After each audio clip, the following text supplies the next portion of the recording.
एक गांव में मिट्टी के बर्तन बनाने वाला एक व्यापारी लक्ष्मैया था। वही उसके परिवार का व्यापार था।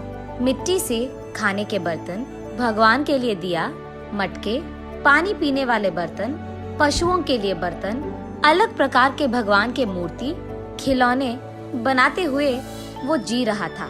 लाभ ना आने के बावजूद और उसके बीवी बच्चे के हमेशा ना कहने के बावजूद भी वो उसी व्यापार में भरोसा रखता था। अलग प्रकार के मिट्टी के बर्तन बनाते हुए वो उसी काम में निमग्न हो जाता था। लेकिन समय बदल गया है। पहले की तरह कोई भी अब मिट्टी के बर्तन नहीं खरीद रहा है। इसी कारण कई साल से लक्ष्मैया को 1 रुपए का लाभ भी नहीं है, उल्टा पूरा नुकसान हो रहा है। इसी कारण वो यही हमेशा सोचता था कि काम में कुछ नया करना होगा और उसी सोच में पड़ जाता था। उसको कोई और काम ढूंढने के लिए और 4 रुपए की कमाई घर लाने के लिए कह कहकर थक गई है उसकी पत्नी अन्नपूर्णा।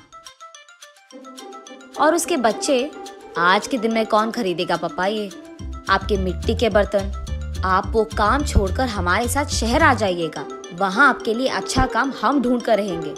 ऐसे भी बहुत बार बोलकर देख चुके हैं, फिर भी नहीं माने लक्ष्मैया, और इस कारण बच्चे लक्ष्मैया से कुछ कहना भी बंद कर दिए।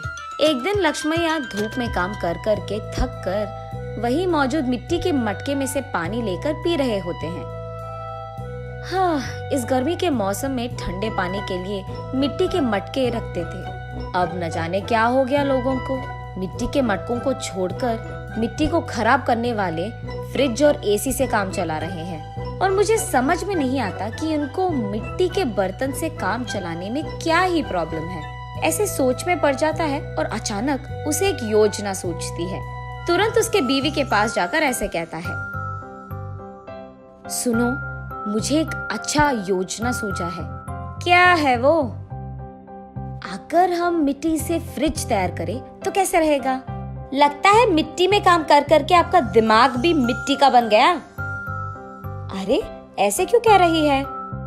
तो फिर ये कैसी बात हुई? मिट्टी से फ्रिज कौन बनाता है? पागल हो क्या तुम? अरे, ये बेवकूफी की बात नहीं है। सोचो एक बार, मिट्टी के मटके में कुछ भी रखो तो ठंडा रहेगा ना। तो फिर अगर मिट्टी से हम फ्रिज बनाएंगे तो उसमें भी चीजें ठंडे ही रहेंगे ना। चलो आप यहाँ से, मेरी बात कब मानते हो वैसे भी। चलो जाओ तुम यहाँ से, जो करना है कर लो। ऐसे कहकर अन्नपूर्णा वहाँ से चली जाती है। अगले दिन लक्ष्मैया बहुत कोशिश करके एक छोटा सा मिट्टी का फ्रिज बनाता है।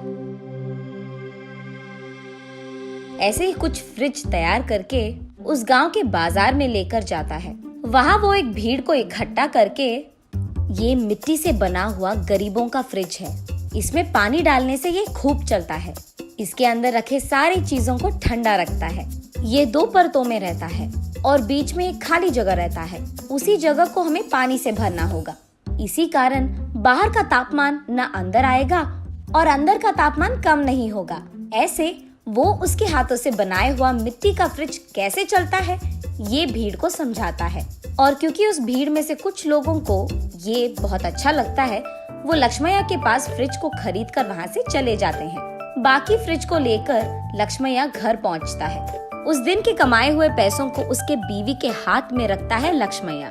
उन पैसों को देख आश्चर्यचकित होकर अन्नपूर्णा ऐसे कहती है, क्या इतने पैसे मिले आपको इस बार? आज गरीबों का फ्रिज कुछ बिक गए। बाप रे, ये सच है क्या? इसका मतलब तुम्हारे मिट्टी के फ्रिज को खरीदने वाले लोग भी हैं। चलो अच्छा है, कुछ तो आया हाथ में। इतने दिनों में कुछ पैसे तो घर लाए तुम। ये कहकर वो वहाँ से चली जाती है। ऐसे लक्ष्मैया उसके बाद कुछ और मिट्टी के फ्रिज को बनाकर बाजार लेकर जाता है। कुछ दिन बाद सारे जिला में ये बात फैल जाती है कि लक्ष्मैया का गरीबों का फ्रिज बिजली के बिना ही चलती है।